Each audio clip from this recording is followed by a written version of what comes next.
నమస్తే, welcome to our channel. నేను రమ. ఈరోజు మనతో పాటుగా ఉన్నారు ప్రముఖ ఆధ్యాత్మికవేత్త టీకేవి రాఘవన్ గురువు గారు ఉన్నారు. మాట్లాడదాం. నమస్కారం గురువుగారు. నమస్కారం అమ్మా. గురువుగారు, అమ్మవారి నవరాత్రులు మొదలైపోయినాయి. మరి ఈ అమ్మవారి నవరాత్రులు 10 రోజులు కూడా మనకి అమ్మవారి అనుగ్రహం కలగాలి అనుకుంటే అమ్మవారిని ఏ విధంగా పూజించాలి, ఎలాంటి నైవేద్యం పెట్టుకోవాలి, ఎలాంటి మంత్రాలు జపించాలి? పూజ కంటే ముందుగా అమ్మా, మీరు అడిగిన ఓ ప్రశ్న చాలా బాగుంది. అమ్మవారి నవరాత్రులు సరిగ్గా 6 నెలల కిందట అయ్యవారి నవరాత్రులు చేశాం. ఏమిటివి? శ్రీరామనవమి. శ్రీరామనవమి. ఇది ఎవ్వరు కనిపిస్తున్నట్టుగావు. దీనికి ఆధారం వేదంలో ఉంది. సంవత్సరం అంతా అర్ధనారీశ్వర తత్వము. మొదటి 6 నెలలు పురుష భాగము, రెండవ 6 నెలలు స్త్రీ భాగము. అందుకనే మొదటి 6 నెలల్లో రాముడిగా వచ్చాడు భగవంతుడు, రెండవ 6 నెలల్లో అమ్మవారుగా వచ్చాడు. అందుకనే వేదం వేళాకోళం చేసింది మనిషిని పట్టుకుని. ఓరు మూర్ఖులారా, మీకేం తెలుసురా పంచాంగం, మీకేం తెలుసు క్యాలెండర్ పదవాడలేదు. పక్షులకి జంతువులకి తెలుసురా కాలం ఎలా మారిందోను. ఎందుకంటే ఋతువులలో మార్పు గమనించేది పక్షులు, జంతువులు మార్పు గమనిస్తాయి. ఒక టైంలో మన పక్షులు అంటాయట వేసంకాలం వచ్చినది గుర్తు. ఇంకో సందర్భంలో పక్షులు, జంతువులను నేల వాసన చూస్తూ హుషారుగా పరిగెడతాయట. అది శరదృతువు. అందుకని ఉభయతోముఖం ఋతుపాత్రం భవతి. రెండూ కూడా సంవత్సరాదులే. ఇంకొక పాయింట్, 2 యముడి కోరల లాంటి నెలలట. అంటే వ్యాధులకి మూలం. అప్పుడు వచ్చే కొన్ని వ్యాధులు ఉంటాయి. అందుకని మీరేం చేయాలి? మొదటి భాగంలో పురుషుణ్ణి సేవించండి 9 రోజులు, రెండవ భాగంలో అమ్మవారి. ఇది దేవీ నవరాత్రి వెనకాలన్న అంతరార్థం. అమ్మవారు రాక్షసులతో 9 రోజులు యుద్ధం చేసింది. 10వ రోజు అసలు వాడిని చంపింది. ఎందుకని దేవి నవరాత్రులు. దీనికి అర్జునుడిని కలుపుతారు, రాముణ్ణి కలుపుతారు. అర్జునుడు యుద్ధం చేసిందేమో వైశాఖ మాసంలో చేశాడు యుద్ధం. మరి దీనికి ఎందుకు కలిపారో వాడికి తెలియదు. రాముడు రావణాసురుని చంపింది పాల్గొన మాసంలో చంపాడు. మరి దీనికి ఎందుకు కలిపారు? రెండిటికి లింకు తర్వాత ఇంకో చోట చెప్పుకుందాం. జమ్మి చెట్టు లింకు రెండిటికి. అందుకని కలిపారు వాళ్ళు. సరే, ఇంతకీ దేవీ నవరాత్రుల్లో చేయాల్సిన అంటే రాత్రి ఎందుకు చేయాలి? నవరాత్రి పట్టుబడి చేసుకోకూడదా అన్నాడు ఎవడను. నవరాత్రి శబ్దం అన్నది కేవలము రాత్రి అంటే నైట్ అని కాదు. రాతి సుఖం ఇది రాత్రి. నీకు సుఖాన్ని ఇచ్చేది సాయంకాలం ఇంటికి రాగానే అమ్మయ్య అనుకుంటా అమ్మ పేరు చెప్పుకున్నాం. రాత్రి సుఖం ఇస్తుంది, పగలంతా కష్టపడతాం. అందుకని మన శరీరంలో 9 భాగాలు ఉంటాయి. అష్టాచక్ర, నవద్వార, నవ ఆవరణలు. వీటిని శుద్ధి చేయడానికి అమ్మవారి 9 రూపాల ఆరాధన చేయాలి. ఈ శ్రీచక్ర ఉపాసనలో చాలా బాగా చెప్తారు. అందుకని నవరాత్రి అమ్మవారికి 9 రూపాలుగా. ఆ రూపాలు ఒక్కొక్క చోట ఒక్కోలా చెప్తున్నారు. అంటే ఆ పీఠాన్ని బట్టి తప్పేం లేదు. దుర్గా, బ్రాహ్మి, కుమారి, చండ ఇలా ఉన్న పేర్లు ఏం పర్వాలా. 9 రూపాయలు దీనికి. మన శరీరంలో ఉండే 9 ఇంద్రియాలకి ఇంద్రియ ద్వారాలు 9 ఉన్నాయి ద్వారాలు.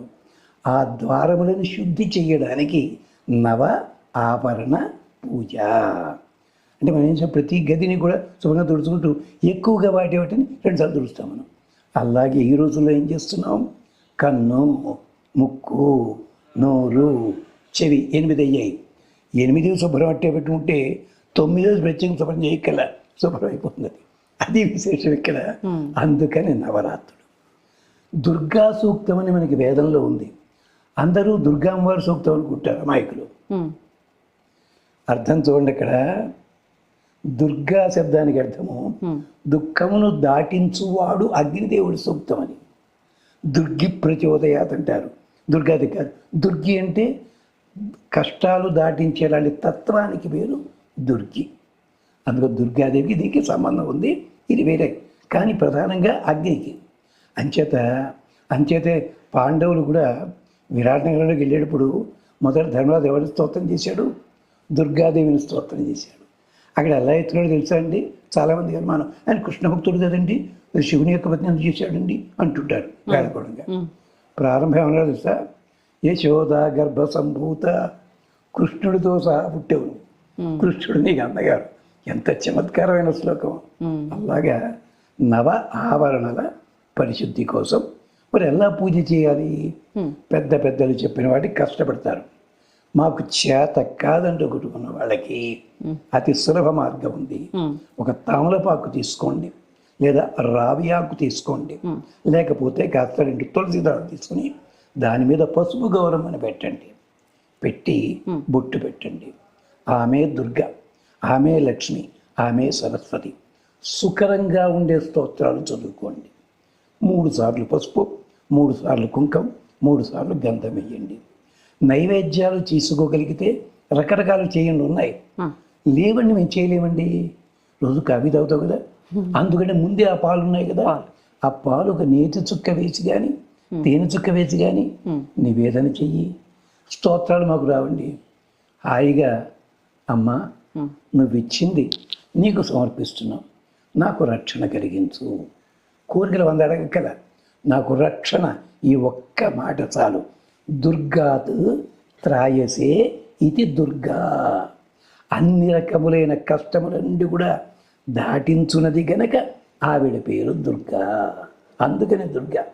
అందుకని ఈ శరన్నవరాత్రులు, శరత్ అంటే సే రతే ఇది శరత్.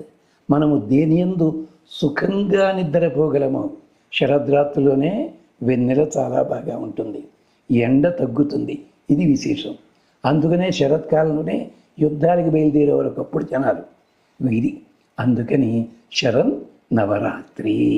అందుకని అమ్మవారిని దుర్గగా సేవించండి, పర్వాలేదు.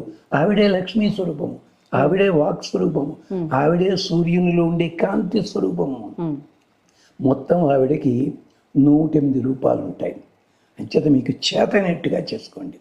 అలాగే ఉదయం పూటైతే స్నానాదులు చేసుకోండి.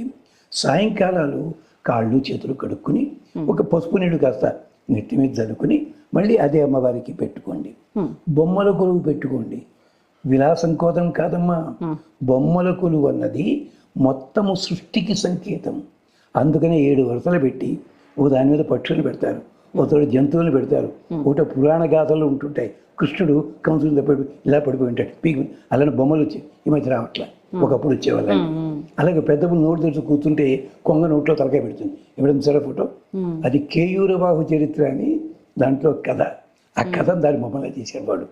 ఇలాగా ఇవన్నీ ఏమిటనమాట? బొమ్మల కొలువు. కొలువు అంటే రాజధాని, అసెంబ్లీ, బొమ్మల కొలువు. ఆ బొమ్మలన్నీ ఎవరివి? అమ్మా నీ స్వరూపాలమ్మా, సృష్టికి సంకేతము. అటు చైత్రము సృష్టికి సంకేతము, ఇటు శరత్తు సృష్టికి సంకేతం. ఇది పెట్టుకుంటున్నామమ్మా. అందుకనే ఈ శరద్రాత్రుల ముందు వర్షం కాలం ఉండేది, చదువులు ఉండేవి కాదు. అందుకని మాస్టర్లు అప్పుడే బయలుదేరుతారు.